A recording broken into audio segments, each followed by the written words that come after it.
Do you realize there is one presence in this vast universe that has never bowed to any creature, never softened its stance, never altered its nature for anyone? Death, it does not bargain. It does not hesitate. It does not adjust itself to circumstance. When your hour arrives, it steps forward, completes its task, and continues its movement through existence without a moment of hesitation. Yet not long ago, something occurred involving you that disrupted 6 millennia of unbroken cosmic order. Death behaved in a way that contradicts everything it has ever been. It acknowledged you, and I'm not saying it allowed you extra time. I'm telling you that the most uncompromising force in creation turned its attention toward what you did and felt something it had never felt for a breathing human: recognition. Let me tell you something few can stomach. Across all recorded human existence, only 4 individuals have ever made death hesitate in this way. 4 souls over thousands of years, and 3 of them no longer walk this realm. You are the 4th, the only living being carrying that imprint right now. Subscribe to this channel and activate every alert you can, because what I'm about to show you about that moment when you performed something so unthinkable that even the coldest presence in the universe had to bow its head will dismantle everything you believed about your true identity. Stay until the final breath of this message, because I'm going to reveal precisely what you did, what death witnessed, why almost no one in history has managed it, and what immense protection you awaken that now makes premature departure impossible for you. Type 888 in the comments if something inside you shifted drastically about a month ago, and you're ready to understand why death itself decided you were worthy of its regard. Death is not your adversary. It's a cosmic mechanism that manages movement from one state to another, operating with immaculate exactness, without emotion, without favoritism. For 6,000 years, it had never experienced astonishment. Everything followed ordered cycles. Humans are born, spend their lives navigating fear, shaping their choices around it, and eventually transition at the appointed moment until you arrived. Weeks ago, the vibration of your name began glowing differently in the universal records. It didn't signal time approaching. It signaled an exception the system could not classify. Your energetic imprint defied human patterns under severe crisis, and that made death halt its process and direct its awareness straight at you. Do you remember that night when everything collapsed at once? You know exactly which one. The night where your reality shattered, the betrayal you never anticipated, the loss that carved itself into you, the moment your entire foundation broke and you found yourself alone confronting the magnitude of what happened. It was between 2 and 5 in the quiet hours of the morning. You were isolated, likely in your room, surrounded by silence. Your mind replayed every detail again and again, their tone, their expression, the exact instant you realized something precious had been torn away. The pain didn't stay in your mind. It lived in your body. Your chest felt crushed, your stomach twisted. Your hands trembled as your being attempted to survive the impact in real time. Almost every person, 99.9%, breaks in one of 3 ways. They reject the truth entirely, insisting this cannot be real, because the mind refuses to process what would destroy it. Or they fall into a terror so strong their whole system locks up, unable to act, think, or even breathe properly. Or they shut down inwardly, numbing themselves, disconnecting from emotion so the psyche doesn't implode. None of these responses are signs of failure. They're survival codes, wired into the human design. But you did something that violated cosmic expectation. You inhaled deeply, not once, but 3 steady times, grounding yourself into the moment instead of fleeing into panic. You allowed the tears instead of suppressing them. You didn't deny the agony. You let it pass through every corner of your being. And then, in the dim hour between 4 and 5, you spoke aloud, "It's okay. This is more painful than I imagined. I've lost so much, but I'm not stopping. I'm moving forward." It wasn't delusion. It was raw acceptance of a brutal truth, combined with the conscious decision not to surrender. Death, observing this, faltered. In 6,000 years, it had almost never seen a human consciousness face total collapse without numbing itself. You felt everything. You processed everything. And you remained functional. It classified your response as a resilience anomaly, level 1, and kept watching. Days passed. Maybe a week, maybe 2. And then life confronted you with an impossible crossroads. You know the one, the situation where no direction led to comfort. Every path required sacrifice. Perhaps it was a relationship where love existed, but pain was consuming you. Staying meant slowly bleeding out. Leaving meant losing someone who mattered deeply. Or finances. Choosing the honest route risked your stability. But compromising your core values would guarantee safety at the cost of your soul. Or another conflict. You could preserve the illusion of peace by staying silent. Or you could speak the truth and risk detonating everything around you. You spent days wrestling with what might happen. Your imagination tortured you with potential disasters. Your stomach knotted constantly. Your sleep fractured. Stress became your shadow. Advice from others clashed violently. Some urged you toward one path, others toward its opposite, all sounding persuasive. But the decision belonged to you alone. No one else would carry its consequences. And when the moment arrived, you chose. Not the option that felt safe, not the one that promised comfort. You chose what your spirit knew was right, even though it was the hardest. Even though it cost you something meaningful. You chose truth over false calm, integrity over ease, alignment over fear, because something deep in you refused to betray your own principles, as if compromising them would have been more devastating than anything you stood to lose. Death witnessed your choice and felt something it almost never experiences, a brief fracture in certainty, because humans under pressure nearly always choose comfort, safety, and immediate survival. It's part of their biology. The mind instinctively shields itself when danger approaches. But you moved in the opposite direction, and after you made that decision, you didn't collapse into regret. The aftermath hurt. You lost pieces of your life. Yet every time you revisited that moment, though it brought pain, the truth remained. It was the right choice. I would choose the same again. Death interpreted that as a second-level anomaly. A consciousness ranking integrity above survival instinct. Then came the third moment, the one that finalized everything. Do you recall that day when giving up would have been justified? The moment where you had already pushed far beyond reasonable limits. You had already fought harder than anyone expected. You had already sacrificed more than fairness would ever demand. You had endured weight no one should have to bear. You had every rational excuse to surrender. No one would have questioned you. People close to you insisted you had already gone too far. They encouraged you to stop, to rest, to walk away without guilt. Their logic was sound. Any person in the same position would have quit. Every part of your body begged for relief. Your thoughts pleaded for a break. Yet something inside whispered, give it one more day, just one more. Not because of naive hope, not because you weren't exhausted, but because surrender was simply not a language your essence understood. It was as though your inner being lacked the ability to retreat, as if forward was the only direction your soul recognized. So you rose again, shaky, drained, aching, but you rose and took a single step. Only one. That was all you could manage. There was no applause, no witnesses, no reward waiting, only you deciding to continue because something in your nature does not know how to do anything else. That was the instant that shattered death's certainty, because it saw something it had observed only 3 other times. Across 6,000 years, a soul that advances not from belief in victory, but because surrender is incompatible with its consciousness. That kind of resolve does not come from optimism. It emerges from an essence that transcends the instinct to simply survive. If you want to explore deeper layers, look into the description and top comment where more detailed material rests. Death may not feel emotion, but it understands recognition. And when it encounters a phenomenon that surpasses its parameters, it classifies it as a critical anomaly. Your actions triggered that classification. Afterward, death took a step it had never taken before.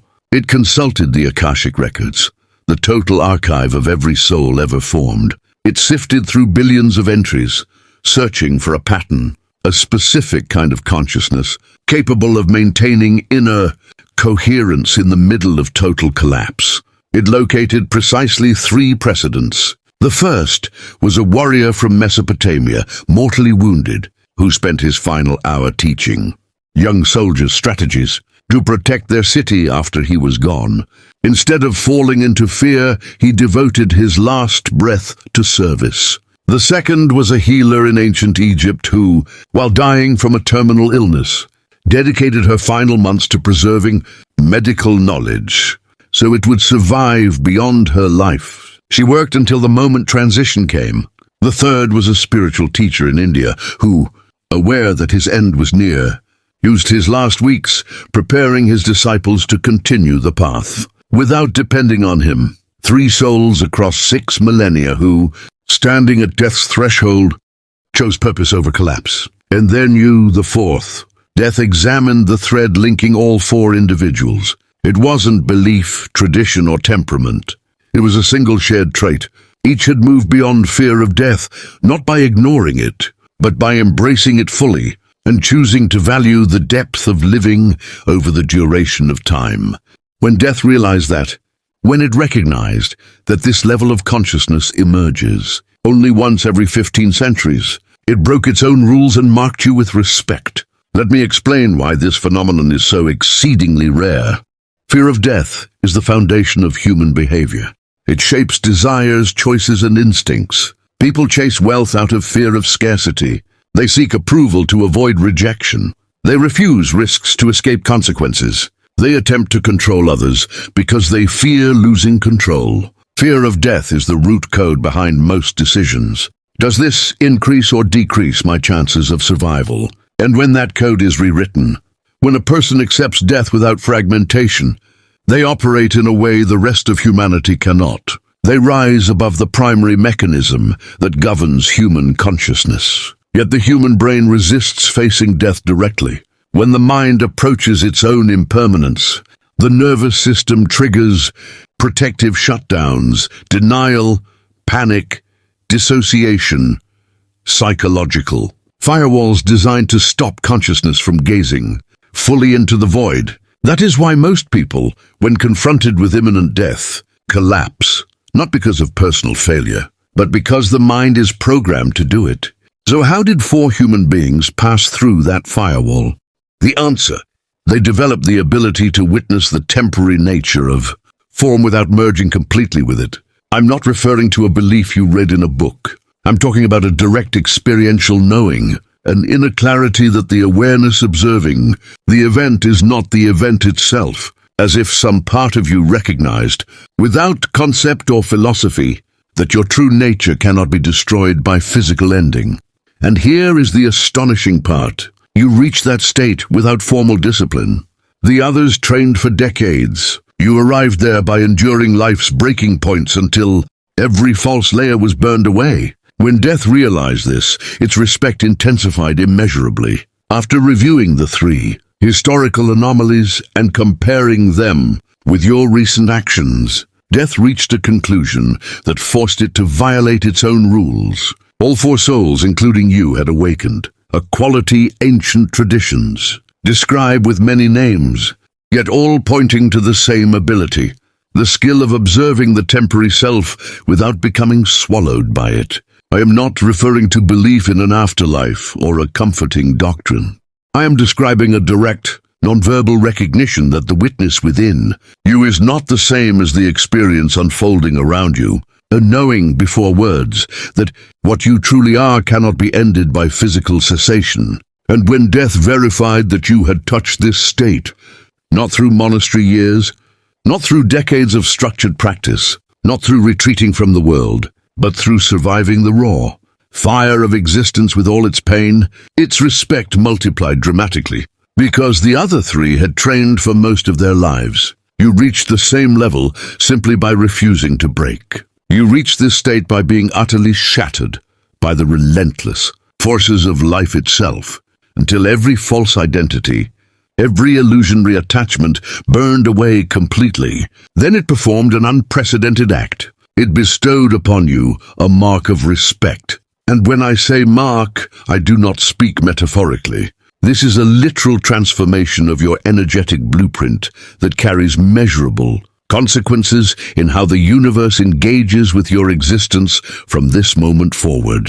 Let me describe precisely what it means to carry death's mark of respect. First, the expiration encoded into your energy field. Before your birth, the predetermined moment, when your physical form should dissolve, was erased entirely. Not delayed, not temporarily extended, but fully removed from the cosmic ledger. Now your lifespan is co-determined between your soul and the force of death, guided not by rational calculations, but by the deep signals of your essence, the quiet, undeniable inner knowing that you have completed the work you incarnated to perform. Essentially, premature death has become impossible. You might encounter an accident that should end life instantly. The vehicle can be obliterated while you walk away with only minor scratches that defy logic. You could contract a disease that claims 99 of every 100 lives, and yet yours inexplicably recedes. Situations where survival odds hover near zero no longer claim you. You endure, not because you are immortal. Every body must eventually transition, but because a literal cosmic safeguard now prevents your passage until you're deep. Consciousness signals, I have fulfilled my essential purpose. I'm ready. Second, death can no longer be wielded as a threat to manipulate your choices. Most humans live beneath a constant undercurrent of fear, their decisions subtly guided by the possibility of non-existence. That fear makes them pliable, easy to coerce, vulnerable to manipulation, emotional pressure, and social control. Do this or consequences will be fatal. All of these mechanisms function because death is a threat. The primal brain interprets as absolute, but with the mark of respect, when you know, not intellectually, but deeply encoded into your energy, that death will not touch you until your mission is complete. That system collapses. You are now impervious to coercion rooted in existential threat. Third, you now exist within what is known as purpose protection. This is not poetic language. It is literal. Probabilities in the universe subtly realign to ensure nothing obstructs the fulfillment of your mission. The obstacles you face are precisely those your strength can overcome. Challenges present themselves in ways that fortify rather than annihilate.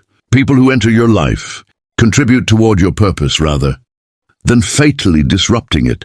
This is not luck, it is death itself, guaranteeing the resources you need to accomplish your work. And you have likely already perceived these changes, even if their cause was unclear until now. The first sign, reflections on mortality no longer immobilize you with terror. You still consider the finitude of life, perhaps with greater clarity than before, but without the visceral panic that once gripped you. Death is now neutral, factual, not existentially threatening. Second sign, subtle shifts occur in how others respond to your presence. Those usually anxious find inexplicable calm in your proximity. Children and animals approach with unusual confidence. You emit a frequency that conveys without words, death holds no sway over me. Third sign, your decisions flow with a fluidity previously absent. Weeks of ruminating over choices now resolve in hours. Freed from the subconscious fear of death, you act in alignment with your internal truth rather than imagined consequences. Fourth sign, opportunities and resources manifest with improbable synchronicity. The connections you require appear seamlessly. Financial and practical solutions emerge precisely when needed. Fifth sign, near-death or potentially lethal circumstances resolve with uncanny fortune. Accidents avoided by fractions of a second that defy probability. Illnesses that should worsen mysteriously remit. Dangers expected to manifest simply dissipate. Your mark generates a field that diverts premature death. Sixth sign, your life purpose crystallizes with undeniable urgency. You cannot ignore it. You know, not guess, but know what creations, messages, and contributions are yours to fulfill. Your soul communicates with amplified intensity. You do not squander time with distractions. Seventh sign, profound inexplicable peace replaces former existential dread. Anxiety about the future diminishes without rational explanation. Panic over potential losses softens, because you know, on a level beyond thought, that you are safeguarded until your essential work is complete. And now, the ultimate revelation, explaining why all of this occurred uniquely to you. When death delved deeply into your Akashic record, it uncovered the entirety of your prior arrangements. Before assuming this body, before birth itself, your eternal consciousness volunteered for a mission classified as high risk, high impact. Most souls selecting incarnations choose moderated, balanced paths, manageable trials, gradual learning curves, lives with ordinary difficulty allowing constant development without catastrophic collapse. Yet there exists a profoundly rare category of consciousness, souls that deliberately volunteer for the harshest trajectories available. Souls who intentionally step into intense suffering, shattering losses, betrayals that cut to the core, and challenges that would overwhelm nearly every ordinary mind. And why, you might wonder, would anyone willingly choose such a path? Because these journeys are the crucibles through which specific spiritual faculties are forged, faculties that emerge only within the furnace of extreme, transformative pressure. Qualities like compassion distilled from your own deepest wounds, resilience extracted from repeated collapse, wisdom harvested from experiences that leave others broken, the ability to confront death without fracturing. These capacities are never taught in books. They cannot arise in comfort. They emerge only when the weight of existence burns away all superficial layers, revealing the indestructible essence within. The records call these souls catalyst souls, volunteer warriors, agents of evolution. And a few weeks ago you discovered something staggering. You are one of them. Your soul specifically chose experiences that would cultivate the ability to face total collapse without losing functionality. It selected the exact trials that would incinerate, false identifications with fleeting forms, the losses that would annihilate shallow attachments, the fears that would expose the unbreakable core within you, not out of cruelty or disregard for human well-being, but because it knew that the particular strength it sought, the capacity to meet extinction without collapse, can only be cultivated under pressures that most souls are unwilling to endure. Before incarnation, in the planning of this life, you made a precise agreement with death itself. You declared, "I will incarnate and entirely forget my eternal nature. I will face the vulnerability of human consciousness stripped of memory. I will confront situations that push me to the absolute limit. And when the hour arrives to confront my own annihilation, I will test whether I can maintain my essence without recalling that I'm a volunteer warrior." It was a supreme experiment, a trial of consciousness. Could awareness transcend the fear of termination even when fully identified with temporal form, stripped of eternal memory? Death consented to participate, curious whether a soul that had previously mastered mortality could repeat that feat. Under total forgetfulness, it was a cosmic wager. You wagered on yourself, and then, a few weeks ago, you faced those three defining moments: the collapse without surrender, the correct choice under unbearable pressure, the continuation when giving up was fully justified. You passed the test you designed before birth, even without recollection of your eternal self, even experiencing genuine human fear, even fully immersed in vulnerability, your essence endured, confronting the threshold of extinction without terminal collapse. And death, honoring the original agreement, conferred upon you the highest respect and honor, granted to only 4 souls in 6 millennia. Your journey became living proof that transcendence is attainable even amidst the most chaotic human trials. So now, chosen one, you understand the full truth of what occurred those weeks ago, when you achieved what only 3 others have accomplished in 6,000 years. You endured total collapse without surrender. You made the right choice under pressure that should have shattered you. You pressed forward when surrender was fully justified. And that singular sequence of actions activated the recognition of the most relentless cosmic entity in existence. Death marked you as a soul that transcended the fear of annihilation, even under complete forgetfulness of your eternal nature. That mark cancelled premature death, activated purpose protection that reorganizes probabilities, and liberated you to act with radical courage until the mission you chose before birth is complete. In the coming months, You will encounter devastating clarity regarding what you were meant to create in this world. Intuition will intensify beyond your ability to ignore it. And the more you trust this amplified internal guidance, the smoother and more aligned your life will flow. Because the universe is actively facilitating your path. Your responsibility is profound yet simple. Live authentically, free from paralyzing fear. Fulfill your purpose with unshakable integrity. Demonstrate transcendence to others through the example of how you navigate existence. And when your soul ultimately signals, "I have completed my work. I'm ready," death will arrive not as a threat, but as a companion, honoring the sacred pre-birth agreement. If you recognize that you have earned death's respect by confronting extinction without collapse, write 8888 in the comments now to amplify that frequency and attract other warriors carrying the same mark. Subscribe to this channel immediately and activate notifications to receive further revelations about how your mark of respect operates, transforming your entire relationship with mortality, fear, and purpose. Share this message with someone facing extreme challenges with extraordinary resilience, because catalyst souls must recognize each other to strengthen the network of consciousness, shifting humanity's frequency.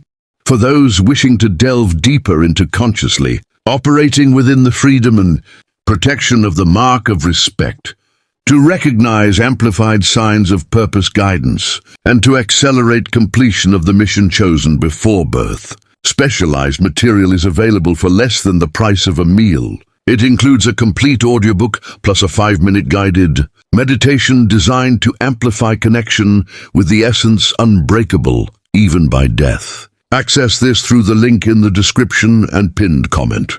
Before you go, click the video appearing on your screen to discover exactly how your mark of respect has activated protection from the highest archangels, now working directly to ensure the fulfillment of the mission you vowed to accomplish before incarnation. Together we are stronger.